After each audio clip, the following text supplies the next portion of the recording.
ನಿನ್ನೆ ದಿನ ಕೃಷ್ಣ ಬೈರೇಗೌಡರ ನೇತೃತ್ವದಲ್ಲಿ 5-6 ಜನ ಮಂತ್ರಿಗಳು ಮಾಡೋರು. ಇವತ್ತು ಬೆಳಗ್ಗೆನೂ ಕೆಲವರೆಲ್ಲ ಚರ್ಚೆ ಮಾಡ್ಕೊಂಡಿದ್ದಾರೆ.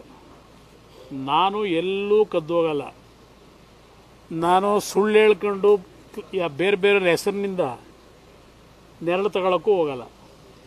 ನನ್ನ ವಿಷಯದಲ್ಲಿ ಇವತ್ತು ಬೆಳಗ್ಗೆ ಉಪಮುಖ್ಯಮಂತ್ರಿ ತಮ್ಮನ ಹೇಳಿಕೆ ಕೊಟ್ಟವರಲ್ಲ, ಸರಿ ಸತ್ತರ ಹೆಸರು ತಗೊಂಡಿದ್ದೀವಿ ಅಂತ ಹೇಳಿ.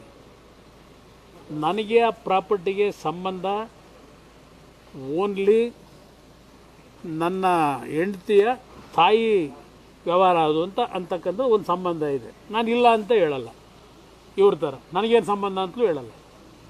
ಅಲ್ಲೇ ಅವ್ರ ಸಂಬಂಧ ಇದೆ. ಉತ್ತರ ಅವ್ರ ಕೈಲಿ ಕೊಡೋದು ಬೇರೆ ವಿಷಯ.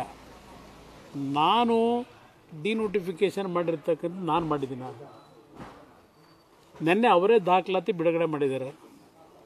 ನಾನೇನೋ ಕೃಷ್ಣ ಬೈರೇಗೌಡ ಫಾರಿನ್ನಲ್ಲೆಲ್ಲ ಓದ್ಕೊಂಡು ಭಾಳ ದೊಡ್ಡ ಮೇಧಾವಿ ಅಂತ ತಿಳ್ಕೊಂಡಿದ್ದೆ. ನಾವು ಅದರಲ್ಲೆಲ್ಲೋ ಹರದನಹಳ್ಳಿಲಿ ಸರ್ಕಾರಿ ಶಾಲೆಯಲ್ಲಿ ಓದ್ಕೊಂಬಂದಿರೋ ಕನ್ನಡ ಮೀಡಿಯಮಲ್ಲಿ ಈ ಪಾಠ ಹೇಳ್ಸ್ಕೊಂಬಂದವು ನಾವು. ಕೃಷ್ಣ ಬೈರೇಗೌಡರಂಥ ವ್ಯಕ್ತಿ ನಿನ್ನೆ ದಿನ 4-5 ಜನ ಮಂತ್ರಿಗಳು ಕೂರಿಸ್ಕೊಂಡು ಈ ಹೇಳಿಕೆ ಕೊಡಿಸೋರಲ್ಲ. 2015ರಲ್ಲಿ ಜಯಕುಮಾರ್ ಪಾಟೀಲ್ ಅಂತಕ್ಕಂಥವ್ರ ಮುಖಾಂತರ ಇದೇ ಸಿದ್ದರಾಮಯ್ಯನ ಪಟಾಲಂಗಳು ನನ್ನ ವಿರುದ್ಧ ಕೇಸ್ ಹಾಕ್ಸಿದ್ದು. ಅದರಲ್ಲಿ A1 ಯಡಿಯೂರಪ್ಪನವ್ರನ್ನ ಮಾಡಿದ್ದಾರೆ, A2 ನನ್ನ ಮಾಡಿದ್ದಾರೆ. ಇದು ನಾನೇನು ಅಧಿಕಾರ ಬಿಡೋ ದಿನ ಅಂತ ಹೇಳಿದ್ದಾರಲ್ವೇ, ಇದೆಲ್ಲಪ್ಪ ಇದು ಕೊಟ್ಟಿದೆ ಪ್ಯಾಡು ಇದು ಆಮೇಲೆ ಇದೊಂದು ಮಜಾ ಇದೆ. ನಿಮಗೆಲ್ಲ ಸಿಕ್ಕಿರ್ಬೇಕೇನೋ ಇದು. ಕೃಷ್ಣ ಬೈರೇಗೌಡರಿಗೆ ನಾನು ಹೆಬ್ಬೆಟ್ಟು ಅಂತ ಗೊತ್ತಿರಲಿಲ್ಲ. ಕೃಷ್ಣ ಬೈರೇಗೌಡರನ್ನ ಪಾಪ ಫಾರಿನ್ ರಿಟರ್ನ್ ಅಂತ ತಿಳ್ಕೊಂಡಿದ್ದೆ. ಇದೇನಿದು BSY ಮತ್ತು HDK ಜಂಟಿ ಡಿನೋಟಿಫಿಕೇಷನ್ ಹಗರಣ, ಲೋಕಾಯುಕ್ತ ಸಂಸ್ಥೆಯ ವಿಳಂಬದ ಕುರಿತು ಟಿಪ್ಪಣಿ. ಯಾರು ಟಿಪ್ಪಣಿ ಬರ್ಕೊಟ್ಟರು ಇವರಿಗೆ? ಈ 4 ಜನ ನೆನ್ನೆ ಮಂತ್ರಿಗಳಿಗೆ ಇದನ್ನು. This note contains 3 things. Who can address what? The chronology of the scam, specific issues, question that can be raised. ನಿಮ್ಗಳ ಮುಂದೆ ಇದು ಯಾರು ಬರ್ಕೊಟ್ಟವ್ರು ಇವರಿಗೆ? ಕೃಷ್ಣ ಬೈರೇಗೌಡರಿಗೆ ಇದೆಲ್ಲ ಇದೆ. ಇದನ್ನು ಅವರೆಲ್ಲ ಟಿಪ್ಪಣಿ ಇದು ಇಟ್ಕೊಂಡು ನೆನ್ನೆ ಪ್ರೆಸ್ ಮೀಟ್ ಯಾವನ ಬರ್ಕೊಟ್ಟವನೇ ಅದು ಇಟ್ಕೊಂಡು ನೆನ್ನೆ ನೀವು ಪ್ರೆಸ್ ಮುಂದೆ ಏನೋ ಭಾಳ ದೊಡ್ಡ ಕುಮಾರಸ್ವಾಮಿದು ಏನೋ ಒಂದು ದೊಡ್ಡ ಪ್ರಕರಣ ಬಿಟ್ಬಿಟ್ಟಿದ್ದೀವಿ ಅಂತ ಹೇಳಿ ತಂದವ್ರೆ. ನಾನು ನೋಡ್ತಾ ಇದ್ದೀನಿ 3 ತಿಂಗಳಿಂದ ಶತಾಯಗತಾಯ ಒದ್ದಾಡ್ತಾವ್ರೆ, ಏನಾದರೂ ಮಾಡಬೇಕು ಅಂತ. 15ರಲ್ಲಿ ಈ ಕೇಸನ್ನು ಹಾಕಿರ್ತಕ್ಕಂಥದ್ದಲ್ವಾ. 15ರಲ್ಲಿ ಲೋಕಾಯುಕ್ತ ಕೇಸ್ ಹಾಕ್ಕೊಂಡ್ರು. 15ರಿಂದ 17ರವರೆಗೆ ಸಿದ್ದರಾಮಯ್ಯನವರೇ ಮುಖ್ಯಮಂತ್ರಿ. ಏನು ಕಡ್ಕೊಂಡು ಕೂತಿದ್ರು? 4 ವರ್ಷ ತನಿಖೆ ಮಾಡಿದೆ, ತನಿಖೆಯೆಲ್ಲ ಆಗಿದೆ. ಇದರಲ್ಲಿ ಯಾರ್ಯಾರು ಏನೇನು ಪಾತ್ರ ಕಳೆದ 6 ತಿಂಗಳಿಂದ ಏನೇನು ನಡೆಸ್ಕೊಂಬಂದರು. ನಾವು ಯಾವಾಗ ನಿಮ್ಮ CSR ಫಂಡು ನಿಮ್ಮ ಇವೆಲ್ಲ ಶುರು ಮಾಡಿದ್ವಲ್ಲ, ಇವ್ರದ್ದು ಟ್ರಾನ್ಸ್ಫರ್ಗಳದು, ಕುಮಾರಸ್ವಾಮಿನ ಯಾವ ರೀತಿ ಹಿಡಿಬೇಕು ಅಂತ ಹೇಳಿ ಪಾಪ ಎಷ್ಟೆಷ್ಟು ಮೀಟಿಂಗ್ ಮಾಡಿದ್ದೀರಿ. ಅವನು ಯಾವನ ಸುಬ್ರಹ್ಮಣ್ಯೇಶ್ವರ ರಾವ್ ಅಲ್ವೇ, ಹೆಸರನ್ನೇ ಹೇಳ್ತೀನಿ. ನಮ್ಮ ರಾಮನಗರದಲ್ಲಿ 25 ಕೋಟಿ ದರೋಡೆ ಆಗಿದ್ದು ಇವತ್ತವರೆಗೂ ₹1 ವಾಪಸ್ ತರಲಿಲ್ಲ. ಆ ನಗರಾಭಿವೃದ್ಧಿ ನಮ್ಮ ಇದರಲ್ಲಿ ನಗರಾಭಿವೃದ್ಧಿ ಪ್ರಾಧಿಕಾರದ್ದು 25 ಕೋಟಿ ಲೂಟಿಯಾಗಿ ಇವತ್ತಿನವರೆಗೂ ದುಡ್ಡು ಬರಲಿಲ್ಲ. CBI ತನಿಖೆಗೂ ಕೊಟ್ಟಿದ್ದರು. ಅದ್ರ ಬಗ್ಗೆ ನಾನು ಅಟ್ಯಾಕ್ ಮಾಡಿ CBI ತನಿಖೆನೆಲ್ಲೂ ಮುಚ್ಚಾಕೊಂಡ್ರು. ಅದರ ಮೇಲೆ ಅವ್ರನ್ನ CBIಯಿಂದ ಓಡಿಸಿದ್ರು. ಈಗ ಇವರು ಅದ್ಯಾವುದೋ ಒಂದಿಬ್ಬರು ಅಧಿಕಾರಿ ಇಟ್ಕೊಂಡ್ಬಿಟ್ಟು ಕುಮಾರಸ್ವಾಮಿನ ಫಿಕ್ಸ್ ಮಾಡಿಬಿಡ್ತೀವಿ ಸರ್, ನಮಗೆ ಕೊಡಿ ಸರ್, ನಮಗೆ ಅದೇ ಅಂಥದ್ದು ಸಾಯಿ ವೆಂಕಟೇಶ್ವರದ ಒಂದು ಇಟ್ಕೊಂಡು ಓಡಾಡ್ತಾವ್ರಲ್ಲ, ಅದೇ ಥರ ಇದು ಇಟ್ಕೊಂಡವ್ರಲ್ವೇ. ಇದು ನೆನ್ನೆ ಅವರೇ ಬಿಡುಗಡೆ ಮಾಡಿರೋದು ಈ ಡಾಕ್ಯುಮೆಂಟು. ಇದರಲ್ಲಿ ಏನಿದೆಯಣ್ಣ, ಇದರಲ್ಲಿ ಕಡತವನ್ನು ಅವಗಾಯಿಸಲಾಯಿತು. ಒಮ್ಮೆ ಪ್ಯಾರಾ ನಂಬರ್ 10, ಒಮ್ಮೆ ಭೂಸ್ವಾಧೀನ ಪ್ರಕ್ರಿಯೆಗೆ ಒಳಪಟ್ಟ ಜಮೀನನ್ನು ವಾಸ್ತವಿಕವಾಗಿ ಸ್ವಾಧೀನಕ್ಕೆ ಪಡೆಯಲಾಗಿದೆಯೇ ಅಥವಾ ದಾಖಲೆಗಳಲ್ಲಿ ಮಾತ್ರ ಸ್ವಾಧೀನಕ್ಕೆ ಪಡೆಯಲಾಗಿದೆಯೇ ಎಂಬ ಬಗ್ಗೆ ಕೆಳಕಂಡ ನ್ಯಾಯಾಲಯಗಳ ಆದೇಶದಲ್ಲಿ ವಿಶದವಾಗಿ ಚರ್ಚಿಸಲಾಗಿದೆ. ನ್ಯಾಯಾಲಯಗಳ ಆದೇಶದ ಪ್ರತಿಗಳನ್ನು ಕಡತದಲ್ಲಿ ಇರಿಸಲಾಗಿದೆ.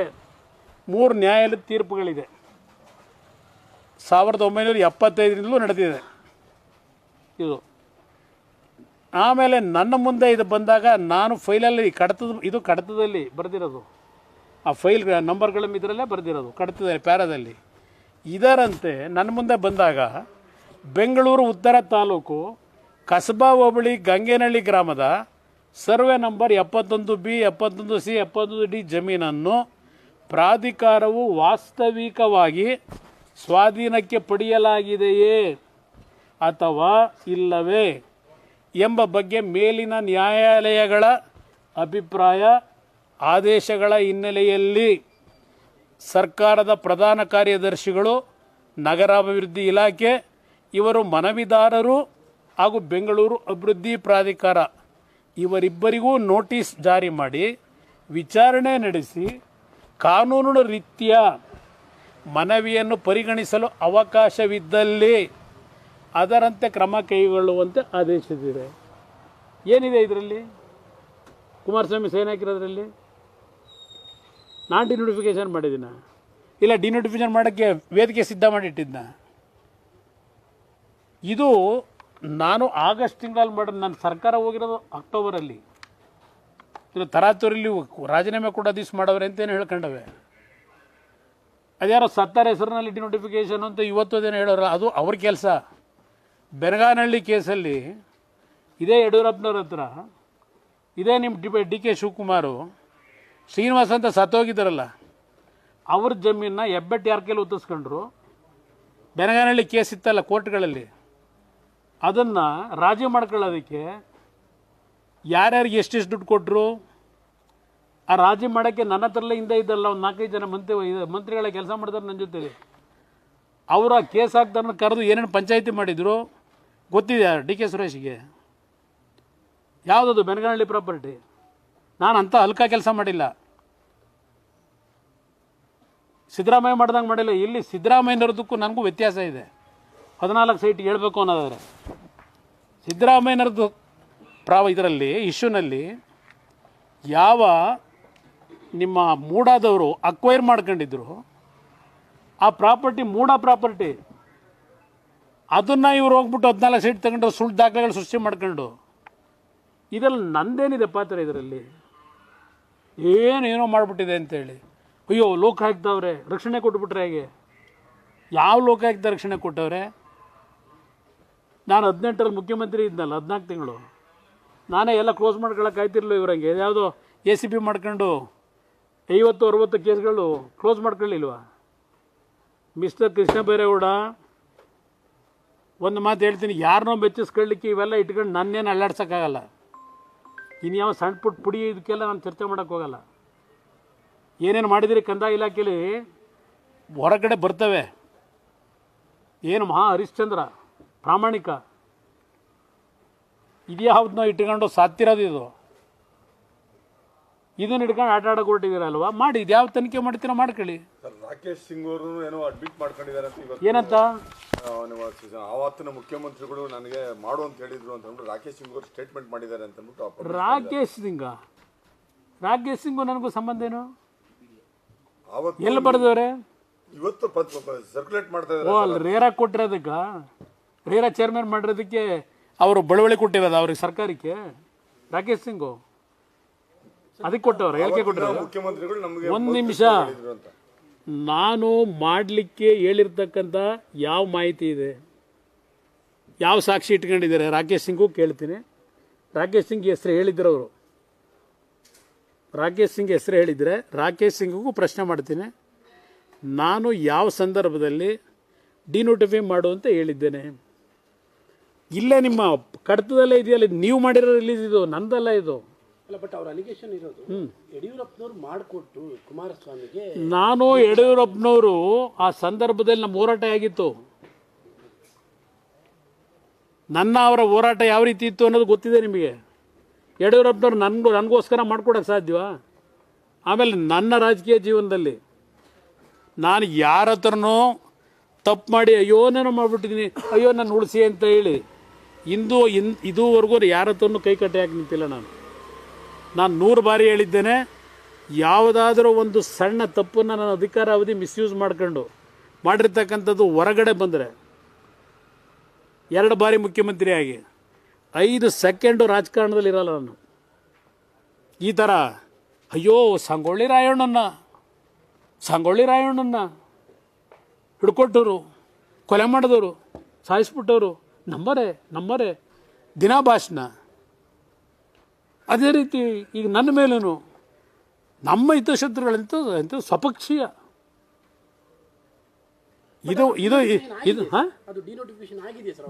ಯಾವುದು ಅವ್ರು ಹೇಳ್ತಾ ಇದ್ದಾರೆ ಜಮೀನು 1.5 ಅದು ಡಿನೋಟಿಫಿಕೇಶನ್ ಆಗಿದೆ ಯಡಿಯೂರಪ್ಪನವ್ರ ಕಾಲದಲ್ಲಿ ಆಗಿದೆ. ಅಲ್ಲ, ಅದು ನಿಮ್ಮ ಒಂದು ನಿಮಿಷ ಬ್ರದರ್, ನನ್ನ ಪಾತ್ರ ನಂದೇನಿದೆ? ಅಲ್ಲ, ನಿಮ್ಮ ಮಿಸ್ಸಸ್ ಅವರ ಅಂದ್ರೆ ನಿಮ್ಮ ಅತ್ತೆ ಅವರು ತಗೊಂಡಿರೋ ಸರ್? ತಗೊಂಡಿದ್ದಾರೆ, ಓಕೆ ಓಕೆ, ರೆಕಾರ್ಡೇ ಇದೆ. ಏನು ಕಾನೂನು ಬಾಹಿರವಾಗಿ ಮಾಡಿದಾರಾ? ಇಲ್ಲ ಬಿಡಿಯಾಗಿ ಟೋಪಿ ಹಾಕಿ ಮಾಡೋರಾ? ಬಿಡಿಯಾಗಿ ಟೋಪಿ ಹಾಕ್ಬಿಟ್ಟು ಮಾಡೋರಾ? ಆ ಥರ ಇದ್ರೆ ಹೇಳಿ. ಇಲ್ಲಿ 14 ಸೆಕೆಂಡ್ ಅವರಲ್ಲ, ಯಾವುದೋ ಪ್ರಾಪರ್ಟಿ, ಯಾವೊಂದೋ ಪ್ರಾಪರ್ಟಿ ಡಿನೋಟಿಫಿಕೇಶನ್ ಆಗಿದೆ, ನಿಮ್ಮ ಅತ್ತೆ ಅವರು ತಗೊಂಡಿರೋ ಡಿನೋಟಿಫಿಕೇಶನ್ ಅಲ್ಲಿ ನೆನ್ನೆ ಅವ್ರ ರೆಕಾರ್ಡ್ನೇ ಬಿಡುಗಡೆ ಮಾಡಿಲ್ವಾ? ಇದು ಎಲ್ಲದರ ಬಗ್ಗೆ ಆಲ್ರೆಡಿ ತನಿಖೆಗಳಾಗೋಗಿದೆ. ತನಿಖೆಗಳಾಗಿ ಇದರಲ್ಲಿ ನಾವು ಏನೂ ಮಾಡೋಕ್ಕಾಗಲ್ಲ, ಕಾನೂನುಬದ್ಧವಾಗಿದೆ ಇದು ಅಂತೇಳಿ ಎಲ್ಲ ತೀರ್ಮಾನಗಳು ತನಿಖೆಯ ವರದಿಗಳಲ್ಲಿ ಮಾಡ್ಕೊಂಡಾಗಿದೆ ಅವರು. ಅದಕ್ಕೆ ಅದನ್ನು ತನಿಖೆನ ಆದ ನಂತರ ಕ್ಲೋಸ್ ಮಾಡಿಲ್ಲ, ಹಂಗೆ ಜೀವ ಇಟ್ಕೊಂಡು ಕೂತ್ಕೊಂಡವ್ರೆ. ಅದರಲ್ಲಿ ಸಂಶಯನೇ ಇಟ್ಕೋಬೇಡಿ ಬ್ರದರ್, ನಾನೇನು ಎಲ್ಲೂ ಹೋಗಲ್ಲ. ಟಾರ್ಗೆಟ್ ಕುಮಾರಸ್ವಾಮಿ ಎಲ್ಲಿ ಹಿಡಿಬೇಕು, ಇನ್ನು ಏನು ಮಾಡೋದು ಪಾಪ ಒದ್ದಾಡ್ತಾವ್ರೆ. ಇಷ್ಟು ಸರ್ಕಾರ ಕೈಲಿ ಇಟ್ಕೊಂಡು ಅವ್ರ ಯೋಗ್ಯತೆಗೆ ಯಾವುದಾದ್ರೂ ಒಂದು ಹೊಸ ಸಬ್ಜೆಕ್ಟ್ನಾದ್ರು ಹುಡುಕ್ಬೇಕೋ ಬೇಡ. ಇದು ಯಾವಾಗ ನಾನು ಆಗಿನ ಸರ್ಕಾರದಲ್ಲಿ BJP ಸರ್ಕಾರ ಸಿದ್ದರಾಮಯ್ಯನವರ ಸರ್ಕಾರದ ವಿರುದ್ಧ ವಾಗ್ದಾಳಿ ಮಾಡ್ತಾ ಇದ್ನಲ್ಲ, ಹಲವಾರು ವಿಷಯಗಳಲ್ಲಿ ಇರಿಸುಮುರುಸು ಮಾಡಿದ್ನಲ್ಲ, ಆ ಹಿನ್ನೆಲೆಯಲ್ಲಿ ಈ ಕೇಸನ್ನು ಹಾಕಿಸ್ತಾರೆ. ನಾನೊಂದು ಪಾರ್ಟಿ ಅದಂತೂ A2 ಮಾಡಿ ಹಾಕ್ಸಿರ್ತಕ್ಕಂಥದ್ದು ಇದು ಕೇಸು. ಇದರಲ್ಲಿ ನಾನು ನನ್ನ ಜೀವನದಲ್ಲಿ ಎಂದೂ ಸಹ ಯಡಿಯೂರಪ್ಪನವರು 4 ಕೇಸ್ ಹಾಕ್ಸವ್ರೆ. ಯಡಿಯೂರಪ್ಪನವರು 4 ಕೇಸ್ ಹಾಕ್ಸಿದ್ರು. ಅದು ಅದೆಂಥದ್ದು ಸಾಯಿ ವೆಂಕಟೇಶ್ವರ ಅಂತಾರಲ್ಲ, ಇವ್ರು ಮಾಡಿದ ಕೇಸಲ್ಲ ಅದು, ಯಡಿಯೂರಪ್ಪನ ಕಾಲದಲ್ಲೇ ಆಗಿರೋ ಕೇಸ್ ಅದು. ಈ ಕೇಸು ತನಿಖೆ ಮುಗಿದಿದೆ. ಈ ಕೇಸ್ ತನಿಖೆ ಆಗೋಗಿ ಎಷ್ಟೋ ವರ್ಷ ಆಗಿದೆ, ಹಿಡ್ಕೊಂಡು ಕೂತವ್ರೆ. ನೋಟಿಫಿಕೇಶನ್ ಆಗಿರೋ ಜಾಗಗಳನ್ನ ಖರೀದಿ ಮಾಡಬಾರ್ದು ಅಂತ ಇದೆಯಾ? ಎಲ್ಲಿ ಒಂದು ಕೆಲಸ ಮಾಡಿ ಹೋಗ ನೋಡಿ, ಎಲ್ಲಿದೆ ಡೆವಲಪ್ ಆಗಿರೋದು ಗೊತ್ತಾಗುತ್ತೆ ನಿಮಗೆ. ಈ ಪ್ರಾಪರ್ಟಿ ಡೆವಲಪ್ ಆಗಿದ್ರೆ ಎಸ್, ನಾನು ಯಾತಿಗೆ ಬೇಕಾದ್ರೂ ಅದನ್ನು ನಂದಿಲ್ಲೇನು ತಪ್ಪಿಲ್ಲ, ಇದಕ್ಕೆ ನನಗೆ ಸಂಬಂಧ ಇಲ್ಲ ಅಂತ ಹೇಳ್ಬೋದು. ಇದಕ್ಕೆ ನನ್ನ ಸಂಬಂಧ ಇಲ್ಲ, ಅವ್ರು ವೃತ್ತಿ ಮಾಡೋರು ಅವ್ರೇನೋ ಮಾಡ್ಕೊತಾರೆ, ನನಗೇನು ಸಂಬಂಧ ಅಂತ ಹೇಳ್ಬೋದು. ಇಲ್ಲಿ ಪ್ರಶ್ನೆ ಆ ಪ್ರಾಪರ್ಟಿ ಬಗ್ಗೆ ನನ್ನ ಮುಂದೆ ಫೈಲ್ ಬಂದಾಗ ಏನು ಹೇಳಿದ್ದೀನಿ, ನಾನು ಕ್ಲಿಯರ್ ಮಾಡಿ ಕಳಿಸಿದ್ದೀನ. ಅಯ್ಯೋ ಯಡಿಯೂರಪ್ಪ ಸಿದ್ದರಾಮಯ್ಯನದು ಏನೂ ಇಲ್ಲ, ಯಾವುದೂ ಸೈನ್ ಇಲ್ಲ, ಸೈನ್ ಇಲ್ಲದೆ ಮಾಡ್ಕೊಂಡಿರೋದು ನೀವು. ಈಗ ಸಾಕಂಬಂದು ಸೈನ್ ಹಾಕಿಲ್ವಾ? ಬರುತ್ತೀರಿ ಅದನ್ನೂ ಈಗ ಬಿಡ್ತೀನ ನಾನು. ಯಾಕೆ ಮಾರಾಟ ಮಾಡಿದ್ರಿ? ಇವತ್ತು 30 ಲಕ್ಷ ಸಾಲ ಮಾಡ್ಕೊಂಡ್ಬಿಟ್ಟಿದ್ದೆ ಚುನಾವಣೆಯಲ್ಲಿ, ಅದಕ್ಕೆ ಮಾರ್ಬಿಟ್ರಂತೆ ಸೈಟ್ನ, ಮನೆ. ಯಾವ್ದನ್ನ? ಯಾವ ಫೈಲ್ನ? ಇದನ್ನ ನಾನೇ ಬೇಕಾದ್ರೆ ಕೊಡ್ತೀನಿ, ಏನೇನು ಬೇಕು ಹೇಳ್ತಾರೆ ಇದೆಲ್ಲ ಕೊಡ್ತೀನಿ, ಅವರು ತರಿಸ್ಕೊಳ್ಳಿ. ಯಾವುದನ್ನ? ಅಯ್ಯೋ ತರಿಸ್ಕೊಳ್ಳಿ ಪಾಪ. ಇವೆಲ್ಲ ನೋಡದೆ ಇವೆಂಥದ್ದು ಟಿಪ್ಪಣಿ ಕೊಟ್ಬಿಟ್ಟು ಭಾಷಣ ಮಾಡಿಸಿದ್ರೆ ನೆನ್ನೆ ನಿಮ್ಮ ಸ್ನೇಹಿತರುಗಳ ಮುಂದೆ. ಅದು 4 ಜನ ಮಂತ್ರಿಗಳು. ಸರ್, ಈಗ ನೀವು ನಿಮ್ಮ ಅತ್ತೆಯವರು ಅದರಿಂದ ಡಿಪೆಂಡ್ ಮಾಡ್ಕೊಂತಾರೆ, ಅವರು ಬಿಟ್ಟಿದ್ದು ಇಷ್ಟೆಲ್ಲ ಆಗಿ ನಿಮ್ಮನ್ನ ನಿಜೋಧನೆ ಮಾಡಿ ಇಷ್ಟೆಲ್ಲ ಅಪಪ್ರಚಾರ ಮಾಡ್ತಾ ಇರೋದ್ರಿಂದ ನೀವು ಇಲ್ಲ ಡಿಫಾಮೇಷನ್ ಸೂಟ್ ಫೈಲ್ ಮಾಡಬೇಕು, ಇಲ್ಲ ಅಂದ್ರೆ ಅವ್ರಿಗೆ ನೀವು ರೆಕಾರ್ಡ್. ಈಗ ನೋಡಿ, ಇಲ್ಲಿ ಪ್ರಶ್ನೆ ಇದು ಆಲ್ರೆಡಿ ಲೋಕಾಯುಕ್ತ ಮುಂದೆ ತನಿಖೆಗೆ ಅಂತೇಳಿ ಕೊಟ್ಟಾಗಿದೆ. ತನಿಖೆ ಅಂತಲೇ ಅಲ್ಲಿದೆ ಅಲ್ವೇ? ಕಂಪ್ಲೀಟ್ ಅದನ್ನು ಇಡಲಿಲ್ಲ, ಕ್ಲೋಸ್ ಮಾಡಲಿಲ್ಲ, ಇಟ್ಕೊಂಡಿದ್ದಾರೆ. ಇದಕ್ಕೆ ಜೀವ ಕೊಟ್ಕೊಂಡು ಏನಿರ್ಬೋದು. ಈಗ ನನ್ನ ಪ್ರಶ್ನೆ, ಇದಕ್ಕೆಲ್ಲ ಉತ್ತರ ಕೊಡೋ ಕಾಲ ಬರುತ್ತೆ, ಕೊಡ್ತೀನಿ. ನಾನೇನು ಎಲ್ಲೂ ಹೋಗಲ್ಲ, ಕದ್ದು ಯಾವ್ದು ರಕ್ಷಣೆ ಪಡ್ಕೊಳ್ಳೋಕ್ಕೂ ಹೋಗಲ್ಲ. ಅಯ್ಯೋ ನನ್ನ ಪರವಾಗಿ ಹೇಳಿಕೆ ಕೊಡ್ರಪ್ಪ, ಅಯ್ಯೋ ನನ್ನ ಪರವಾಗಿ ಇವೆಲ್ಲ ಹೇಳಿಕೆ ಕೊಡ್ರಿ. ನಮ್ಮ ಕಾರ್ಯಕರ್ತರಿಗೆ ಯಾರಿಗೂ ದಯ ಬೇಡ್ಕೊಳ್ಳಲ್ಲ, ದಯನೀಯ ಪರಿಸ್ಥಿತಿ ಒಳಗೆ. ಹಿಂಗೆ ಕ್ಯಾಬಿನೆಟ್ ದರ್ಜೆ ಸಚಿವರು ಹಿಂಗೆ ಬಂದು ಕೂತ್ಬಿಟ್ರೆ ಹೆಂಗೆ ಪ್ರಶ್ನೆ? ನಾನು ಅದನ್ನೇ ಕೇಳೋದು. ಓದಾದರೂ ಸರಿಯಾಗಿ ಇದು ಹೋಗಲಿ ಕಾನೂನು ವ್ಯಾಪ್ತಿ ಒಳಗೆ. ಕುಮಾರಸ್ವಾಮಿನ ಹಿಡಿಯೋಕೆ ಆಯ್ತದ ಇದರಲ್ಲಿ? ಅದಾದರೂ ನೋಡ್ಕೋಬೇಕು. ನಾನಂತೂ ಯಾರ ಮೇಲೂ ಇನ್ಫ್ಲೂಯೆನ್ಸ್ ಮಾಡಿಲ್ಲ, ಪ್ರಭಾವ ಬೀರಿಲ್ಲ. 2015 ಕೇಸ್ ಬುಕ್ ಆಗಿರೋದು ಇದು. ಈ ಪ್ರಕರಣ ನಡೆದಿರೋದು 2010 ಯಡಿಯೂರಪ್ಪನವ್ರ ಕಾಲದಲ್ಲಿ. ನನ್ನ ಕಾಲದ್ದೇನಿಲ್ಲ ಇಲ್ಲಿ. 2007 ನಾನು ಫೈಲ್ ರಿಜೆಕ್ಟ್ ಮಾಡಿ ಕಳಿಸಿರೋನು, ಮಾಡೋಕ್ಕಾಗಲ್ಲ ಅಂತೇಳಿ, ಅವ್ರಿಗೆ ತೀರ್ಮಾನ ತಗೊಳ್ಳಿ ಅಂತ ಹೇಳಿ. ಮಾಡಬೇಕು, ನಾನು ಸ್ವಂತಕ್ಕೆ ಏನಾದ್ರು ಮಾಡ್ಕೋಬೇಕು ಅನ್ನೋದು ನಾನೇ ಸೇರಿ ಹಾಕಿವೆ. 4 ಡಿನೋಟಿಫಿಕೇಶನ್ ಮಾಡಿದ್ದೀನಿ ನನ್ನ ಕಾಲದಲ್ಲಿ. ಅದನ್ನು ಕೇಸ್ ಅನುಭವಿಸಿದ್ನಲ್ಲ, ಹಾಕ್ಸಿದ್ರಲ್ಲ ಕೇಸ್ ನನ್ನ ಮೇಲೆ, ಡಿನೋಟಿಫಿಕೇಶನ್ ಆದೇಶ ಮಾಡಿದ್ದು. ಏನು ಇನ್ಯಾವುದು ಇಲ್ಲ ನಂದು ಯಾವುದು ಬರೋಕ್ಕೆ ಸಾಧ್ಯ ಇಲ್ಲ. ಏನು ಮಾಡಿದ್ರು ಬಿಡಿ, ಇನ್ಯಾವುದೂ ಇಲ್ಲ. ಇವೇ ಇವೊಂದು ಪಾಪ. ಆಗ ಯಡಿಯೂರಪ್ಪನವ್ರ ಕಾಲದಲ್ಲಿ ನಾನು ಹೋರಾಟ ಇತ್ತಲ್ಲ, ಆ ಹಿನ್ನೆಲೆಯಲ್ಲಿ ಅವ್ರ ಸರ್ಕಾರದಲ್ಲಿ ತೆಗೆದು ಇವೊಂದು ಕೇಸ್ಗಳು ಹಾಕೊಂಡಿದ್ರು. ಇದನ್ನು ಇವರು ಪಾಪ ತೆಗೆದು ಇದೊಂದು ಕೇಸ್ ಹಾಕೊಂಡು ಒದಾಡ್ತಾವ್ರೆ. ಮಾಡ್ಕೊಳ್ಳಿ. ಬಟ್ 3 ತಿಂಗಳಿಂದ ಸರ್ ಕರ್ನಾಟಕದಲ್ಲಿ ಅಸಹ್ಯ ಬುದ್ಧಿ ಹೊಡ್ಕೊಂಡ್ರೆ ಗೊತ್ತಿಲ್ಲ, ಇಡೀ ದೇಶದಲ್ಲಿ ಏನು ಪೊಲಿಟಿಷಿಯನ್ಸ್ ಎಲ್ಲ ಭೂಕಳ್ಳರ ತರ ಪ್ರೊಜೆಕ್ಟ್ ಆಗ್ಬಿಟ್ಟು ಅದರಲ್ಲಿ ಏನು ಸಂಶಯ ಇಲ್ಲ. ನೋಡಿ, ಈ ತರದ್ದು ಇದು ಈ ವಿಷಯದಲ್ಲಿ ನೂರಾರು ಬಾರಿ ಹೇಳಿದ್ದೀನಿ ನಾನು, ನೂರಾರು ಬಾರಿ ಹೇಳಿದ್ದೀನಿ. ಏನಿದೆ ಈ ದೇಶದಲ್ಲಿ ಸತ್ಯನ ನಾನು ಎಲ್ಲ ವಿಷಯ ನೇರವಾಗಿ ಹೇಳಿದ್ದೀನಿ. ನಾನಂತೂ ಹರಿಶ್ಚಂದ್ರ ಅಂತ ಹೇಳಿಲ್ಲ, ವಿಧಾನಸಭೆ ಕಲಾಪದಲ್ಲಿ ಹೇಳಿದ್ದೀನಿ. ಚುನಾವಣೆ ಬೇಡಿದ್ದೀನಿ. ಚುನಾವಣೆ ನಡೆಸಬೇಕಾದ್ರೆ, ಅಧಿಕಾರ ದುರುಪಯೋಗ ಪಡಿಸ್ಕೊಂಡು ನಾನು ಯಾವುದೂ ಮಾರಾಟ ಇಟ್ಟಿರಲಿಲ್ಲ ನನ್ನ ಸೈನ್ನ. ಇದು ನಾನು ನಡ್ಕೊಂಬಂದಿರ್ತಕ್ಕಂಥದ್ದು. ಅದರಿಂದ ಇವಕ್ಕೆಲ್ಲ ಈ ಗೊಡ್ಡ ಬೆದರಿಕೆಗೆಲ್ಲ ನಾನು ಸೊಪ್ಪು ಹಾಕಲ್ಲ, ಗೌರವನೂ ಕೊಡಲ್ಲ. ತರಣ ನೋಡಿ, ಇವರು ಯಾವ ಥರದ ಪ್ರತಿನಿತ್ಯ ನಡೆಸ್ತವ್ರೆ ರಾಜಕಾರಣ ಇಲ್ಲಿ ರಾಜ್ಯದಲ್ಲಿ. 15 ತಿಂಗಳು ಜನಗಳ ಕೆಲಸ ಮಾಡ್ತಾ ಇದ್ದಾರಾ? ಇದು ಈಗಾಗಲೇ ಬಿ ರಿಪೋರ್ಟ್ ಹಾಕಿದ್ರು. ಬಿ ರಿಪೋರ್ಟ್ ಹಾಕಿದ್ದನ್ನು ಹಿಡ್ಕೊಂಡು ಪೂಜೆ ಮಾಡ್ಕೊಂಡು ಕೂತಿದ್ರು. ಈ ಕೇಸಲ್ಲಿ ಬಿ ರಿಪೋರ್ಟ್ ಆಗೋಗಿದೆ. 15 ಸ್ಲಿಪ್ ಕೊಡ್ತಾವ್ರಿ ಇಲ್ಲಿ. ಇದು ಹೆಂಗಿದೆ ಅಂದರೆ, ಇದು ನೋಡಿದಾಗ ಇದೆಂಥದ್ದು ಇದೆಯಲ್ಲ, ಇವ್ರು ಇದೆಲ್ಲ ಓದಿದ್ರಿ ನೀವು.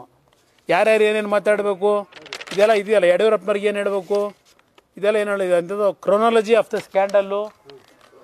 ಓಲಿ 16 ಸ್ನೇಹಿತರು ಬರ್ಕೊಟ್ಟಂಗ ನನ್ನ ಸ್ನೇಹಿತರಲ್ಲ, ಸಿದ್ದರಾಮಯ್ಯನವ್ರಿಗೆ ಸಿಕ್ಸವ್ರಲ್ಲ, ಮಾಜಿ ಸ್ನೇಹಿತರು ಇರ್ಬೇಕೇನೋ. ಅಲ್ಲಲ್ಲ, ಅವ್ರ ಹಿಂದೆ ಮುಂದೆ ಅವರಲ್ಲ, ಅವರಿಡೋಲ್ಲ ಹಿತಶತ್ರುಗಳು. ಸಿದ್ದರಾಮಯ್ಯವ್ರದ್ದು ಈ ಕೇಸಲ್ಲಿ ಅದಂತೂ 14 ಸೈಟ್ ಕತೆ ಸಿಕ್ಸವ್ರಲ್ಲ. ಈಗ ಆ ಥರದಾರೆ ಇದು ಬರ್ದಿರೋದು.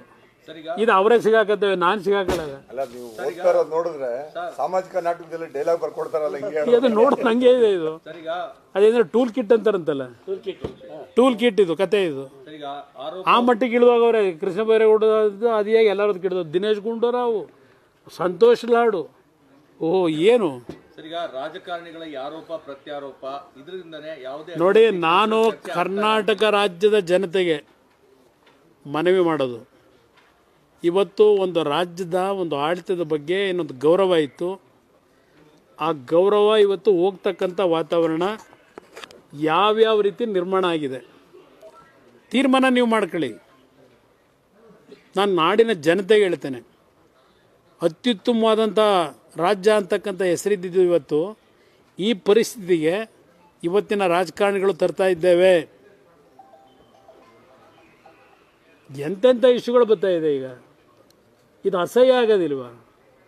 ಯಾರೋ ಬೀದಿಲಿ ನಾಳೆ ಬೆಳಗ್ಗೆ ನಿಮ್ಮ ಮೇಲೆ ಯಾರಾದರೂ ಒಬ್ಬರು ಹೋಗ್ಬಿಟ್ಟು ಒಂದು ಕಂಪ್ಲೇಂಟ್ ಕೊಡ್ತಾರೆ, ಇದೆಲ್ಲ ರೋಡಲ್ಲಿ ಹೋಯ್ತಾ ಇದ್ದೆ, ಹಿಡ್ಕೊಂಬಿಟ್ಟ ಎಳೆದ್ಬಿಟ್ಟ ಅಂತೇಳಿ ತಗೊಂಡೋಗಿ ಲಾಕಪ್ಗೆ ಏನು ಮಾಡ್ತೀರಿ? ಇದೇನು ಪೊಲೀಸ್ ಇಲಾಖೆನಾ? ಸರ್ ಈಗ ಅದೇ ವಿಚಾರದಲ್ಲಿ ಬರ್ತಾ ಇರೋದು SIT ರಚನೆ ಮಾಡಬೇಕು ಅಂತ.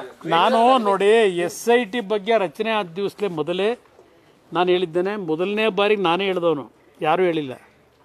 ಇದು ಸಿದ್ದರಾಮಯ್ಯ ಇನ್ವೆಸ್ಟಿಗೇಷನ್ ಅಥಾರಿಟಿ, ಇನ್ನೊಂದು ಶಿವಕುಮಾರ್ ಒಂದು ಅಂತ ಹೇಳಿದ್ದೆ. ಇದು ಅದು ಹೊರತುಪಡಿಸಿ ಈ SITಗಳು SSIT ಈ SITಗಳು ಅವ್ರು ಏನು ಹೇಳ್ತಾರೆ ಗುಲಾಮ್ಗಿರಿ ಮಾಡ್ಕೊಂಡು ಇದಕ್ಕೂ ಬೇಕಾದ್ರೆ ನಾಳೆ ಬೆಳಗ್ಗೆ ನನ್ನ ಮೇಲೆ ಕೇಸ್ ಹಾಕಬಹುದು ಬೇಕಾದ್ರೆ. ಅಲ್ಲ, ತಪ್ಪು ತಿಳ್ಕೋಬೇಡಿ. ಶೋಭಾ ಕರಂದ್ಲಾಜೆ ಮೇಲೆ ನಾನು ನಿನ್ನೆ ನಾಗಮಂಗಲಕ್ಕೆ ಹೋದಾಗ FIR ನೋಡಿದೆ. ಕಂಪ್ಲೇಂಟ್ ಕೊಟ್ಟಿರೋನು ಯಾವನು? ಗುಪ್ತಚರ ಇಲಾಖೆನು.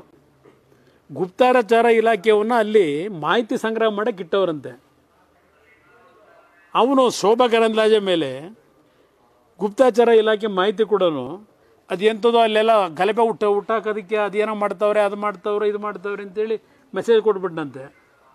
ಅದಕ್ಕೀಗ ಅವ್ರ ಮೇಲೆ FIR. ಆ ಗುಪ್ತಚರ ಇಲಾಖೆಯನ್ನು ಮೊದಲೇ ಅಲ್ಲಿ ಇಟ್ಟಿದ್ರಲ್ಲ, ಗಣೇಶನ ವಿಸರ್ಜನೆ ಮಾಡೋ ದಿವಸ ಅವನಿಗೆ ಆ ಮಾಹಿತಿಗಳು ಇರಲಿಲ್ವಾ? ಇವತ್ತು ಪೆಟ್ರೋಲ್ ಬಂಬ್ ಎಸಿತಾರೆ, ಕಲ್ಲು ಎಸಿತಾರೆ ಅಂತ ಮಾಹಿತಿ ಇರಲಿಲ್ವಾ? ಇದು ಏನಿದು ಇದು ಕಥೆ? ಮುನಿರತ್ನ ಅವರ ವಿಚಾರದಲ್ಲಿ ಇವತ್ತು SIT ನೋಡಿ, ಮನವಿ ಕೊಟ್ಟಿದೆ. ನಾನು ಇಂಡಿವಿಜುವಲ್ ಹೆಸರುಗಳ ಬಗ್ಗೆ ಚರ್ಚೆ ಮಾಡಲ್ಲ. ಈಗ ನನಗೆ ಅದು ಬೇಕಿಲ್ಲ. ಈಗ ಪಾಪ ನಮ್ಮ ಒಕ್ಕಲಿಗರ ಸಮಾಜದ ಮೇಲೆ ಪಾಪ ಏನು ಸ್ವಾಭಿಮಾನ ಹುಟ್ಟು ಹರಿತಾ ಇದೆ ಅಲ್ವೇ? ಇವತ್ತು ನಡೀತಾ ಇದೆಯಲ್ಲ, ದೇವೇಗೌಡರ ಮೇಲೆ ಮೈಸೂರು ನಗರದೊಳಗೆ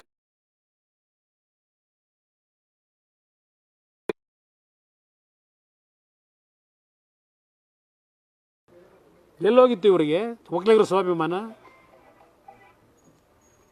ನಾನು ಕಾಣದೇ ಇರೋದ?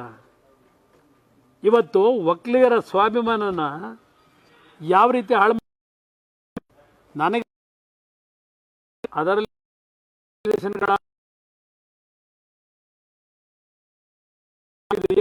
ಕಳಿಸಿದೆ. ನಾನು ಮತ್ತೆ ಅಶೋಕ್ ಅವರು ಸಾಫ್ಟ್ ಆಗಿರಬೇಕು ನೀವು ಅಂತೇನು ಹೇಳಿದೀವಂತೆ.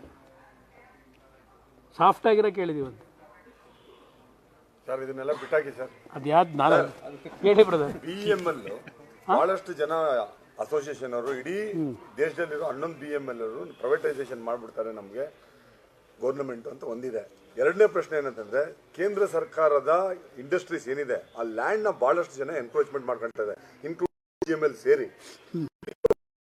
ಇನ್ನೊಂದು BML ಪರಿಸ್ಥಿತಿ ಏನಿದೆ ಸರ್?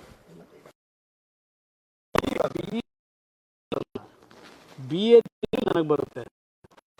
ನಾನು ಕೇಂದ್ರದಲ್ಲಿ ಮಂತ್ರಿ ಆದಮೇಲೆ ಆದಷ್ಟು ಇವತ್ತು ಯಾವ PSU ಯೂನಿಟ್ಗಳಿದೆ ಕ್ಲೋಸ್ ಆಗಿಬಿಟ್ಟಿದ್ದಾವೆ, ಅದಕ್ಕೆ ಒಂದು ಲೈಫ್ ಕೊಡಬೇಕು ಅಂತೇಳಿ ಶ್ರಮ ಆಗ್ತಾ ಇದ್ದೇನೆ. ಆ ಇಶ್ಯೂನಲ್ಲಿ ನಾನು ಪ್ರಾಮಾಣಿಕವಾಗಿ ಹೇಳೋದು, ಈಗ RINL ಭಾಳ ದೊಡ್ಡ ಸವಾಲು ಅದು. ಇವತ್ತು ಅದನ್ನು ಉಳಿಸ್ಬೇಕು ಅಂತ ಹೇಳಿ ಯಾವ ರೀತಿ ಅದು ನನ್ನ ಇಲಾಖೆಗೆ ಬರುತ್ತೆ. ಈಗ HMT ಒಂದು ಕಾಲದಲ್ಲಿ ಸಾವಿರಾರು ಜನ ಅನ್ನ ಹಾಕಿರೋ ಸಂಸ್ಥೆ ಅದು ನಿಲ್ಲಿಸಿದ್ದಾರೆ ಒಂದು 10 ವರ್ಷದಿಂದ. ಅದಕ್ಕೇನು ಮಾಡಬೇಕು ಅಂತ ಒದ್ದಾಡ್ತಾ ಇದ್ದೀನಿ. ನನ್ನ ಒಂದು ಕನ್ಸರ್ನ್ ಇರ್ತಕ್ಕಂಥದ್ದು, ಇವತ್ತು ಕೇಂದ್ರದಲ್ಲಿ ಏನು ಮಂತ್ರಿ ಆಗಿದ್ದೇನೆ, ರಾಜ್ಯದಲ್ಲಿರೋದಿರಲಿ ದೇಶದಲ್ಲಿರಲಿ. ಯಾತಕ್ಕೆ ನಾನು ಮೊನ್ನೆ ಛತ್ತೀಸ್ಗಢಗೆ ಹೋದೆ, 2 ದಿನ ಪ್ರವಾಸ ಮಾಡಿದೆ. ಈಗ ನನಗೆ ಹೊರಡ್ತಾ ಇರೋದು ನಾಗಾಲ್ಯಾಂಡು, ಅಸ್ಸಾಮು, ಅರುಣಾಚಲ್ ಪ್ರದೇಶಕ್ಕೆ ಹೋಗ್ತಾ ಇದ್ದೀನಿ. ಈಗ 3 ರಾಜ್ಯಗಳಿಗೆ ಭೇಟಿ ಕೊಡ್ತಾ ಇದ್ದೇನೆ 4 ದಿನ. ಅಲ್ಲಿ ನಮ್ಮದು ಒಂದು ಸಿಮೆಂಟ್ ಇಂಡಸ್ಟ್ರಿ ಇದೆ, ಹೆವಿ ಇಂಡಸ್ಟ್ರಿ. ಅದು ಎಲ್ಲ ಒಂದು ಕಡೆ ಅದನ್ನು ಕ್ಲೋಸ್ ಮಾಡಿದ್ದಾರೆ. ನಾರ್ತ್ ಈಸ್ಟರ್ನ್ ಸ್ಟೇಟಲ್ಲಿ ಓಪನ್ ಮಾಡಿಸ್ಬೇಕು ಅನ್ನೋದು ಒಂದೇ ಅಲ್ಲ, ಇನ್ನೂ ಹಲವಾರು ರೀತಿಯ ಒಂದು ಡೆವಲಪ್ಮೆಂಟ್ಗೆ ಏನು ತೀರ್ಮಾನ ಮಾಡಬೇಕು ಅಂತೇಳಿ ಅಲ್ಲಿಯ ಮುಖ್ಯಮಂತ್ರಿಗಳ ಜೊತೆ ಟೈಮ್ಗಳು ಫಿಕ್ಸ್ ಮಾಡ್ಕೊಂಡಿದ್ದೀನಿ. ಮೊನ್ನೆ ಛತ್ತೀಸ್ಗಢಗೆ ಹೋದೆ, ಅಲ್ಲಿ ಬಡತನ ಏನಿದೆ ನೋಡಿ ಬಂದೆ. ಅಲ್ಲಿ ಬಡತನಗಳು ಎಲ್ಲ ನೋಡಿದಾಗ ನಮ್ಮಲ್ಲಿ 1000 ಟೈಮ್ ಬೆಟ್ರು ಅಂತ ಅನ್ನಿಸ್ತು ನನಗೆ. ಸರ್ 300 ಜನ ವಾರ್ಡನ್ ಪೋಸ್ಟ್ಗೆ 6 ಲಕ್ಷ ಜನ ಅಪ್ಲೈ. ಆದರೆ ನಮ್ಮ ರಾಜ್ಯವನ್ನು ಈಗ ಹೋಗ್ತಿರೋ ಮಾರ್ಗದಲ್ಲಿ ಅದಕ್ಕಿಂತ ನಾವೇನು ಕಡಿಮೆ ಇಲ್ಲ ಅಂತ ಹೇಳಿ ಮುಗಿಸ್ಲಿಕ್ಕೆ ಹೊರಟಿದ್ದಕ್ಕಂಥದ್ದು ಇವತ್ತು ನೋಡ್ತಾ ಇದ್ದೀವಿ. ಈ ಸರ್ಕಾರಕ್ಕೆ ಏನಾದರೂ ಈಗೇನೋ ನಡೀತಾವಲ್ಲ ಎಸ್ ಐ ಟಿ ಸರ್ಕಾರ ಇದು ಬಿಟ್ಟು ಏನಾದರೂ ಕೆಲಸ ಮಾಡ್ತಾವ್ರ ಇವರು? ಈ ಸರ್ಕಾರದಿಂದ ಏನಾದರೂ ರಾಜ್ಯದ ಅಭಿವೃದ್ಧಿ ಪೂರ್ವಕವಾದ ಕೆಲಸ ನಡೀತಾ ಇದೆಯಾ? ಏನು ಅಭಿವೃದ್ಧಿ ಇದೆ? ಏನು ಕೇಳಬೇಡಿ. ನಾನು ಅದು ಭಾಳ ಇನ್ನೂ ಶ್ರಮ ಇದೆ ಬ್ರದರ್. ಅದು ಕೇಂದ್ರದಲ್ಲಿ ಆಲ್ರೆಡಿ ಕ್ಯಾಬಿನೆಟ್ನಲ್ಲಿ ತೀರ್ಮಾನ ಆಗಿಬಿಟ್ಟಿದೆ. ಆದರೆ ಅದನ್ನು ಯಾವ ರೀತಿ, ಯಾಕೆಂದರೆ ನೀವು ಹೇಳಿದ್ರಿ HMTನಲ್ಲೂ ಸಹ ಸುಮಾರು 3,000ಕ್ಕೂ ಹೆಚ್ಚಿನ ಭೂಮಿ ಇದೆ, 3,000 ಎಕರೆಗಿಂತ. ಅದನ್ನು ಮೊದಲು ಈಗಾಗಲೇ ಕೆಲವರು ಒಂದು 100-150 ಎಕರೆ ಎನ್ಕ್ರೋಚ್ಮೆಂಟ್ ಆಗೋಗಿದೆ. ಅದನ್ನು ಯಾವ ರೀತಿ ಸೇವ್ ಮಾಡಬೇಕು, ಪ್ಲಸ್ ಅಲ್ಲಿ ಏನು ಮತ್ತೆ ಎಂಪ್ಲಾಯ್ಮೆಂಟ್ ಜನ್ರೇಟ್ ಮಾಡಿ ಆ ಸಂಸ್ಥೆಗಳಿಗೆ ಜೀವ ಕೊಡಬೇಕು ಹೊಸದಾಗಿ, ಅದಕ್ಕೆ ಈಗ ಒಂದು ವರ್ಕಿಂಗ್ ಪ್ಲ್ಯಾನ್ ರೆಡಿ ಮಾಡ್ತಾಯಿದ್ದೀವಿ. ಇದು ನಡೀತಾ ಇದೆ ಬ್ರದರ್. ಏನು ಹೆದರಬೇಕಾಗಿಲ್ಲ ಬ್ರದರ್. ಯಾಕೆಂದರೆ ಭಾಳ ಜನ ನನ್ನ ಸ್ನೇಹಿತರೇ ಇದ್ದೀರಿ, ಏನಪ್ಪ ಕುಮಾರಣ್ಣಗೆ ಏನಾಗ್ಬಿಡ್ತದೆ ಅಂತೇಳಿ. ಏನೂ ಆಗಲ್ಲ. ಬಂದು ನಾಡಿದ್ದು 24ನೇ ತಾರೀಕು ಬೆಂಗಳೂರಿನಲ್ಲಿ ಎಲ್ಲ ಡಾಕ್ಯುಮೆಂಟ್ ಇಟ್ಕೊಂಡೆ ಮಾತಾಡಿದ್ದು. ಎಲ್ಲೋ ಕದ್ದು ಹೋಗಲ್ಲ ಪಾಪ,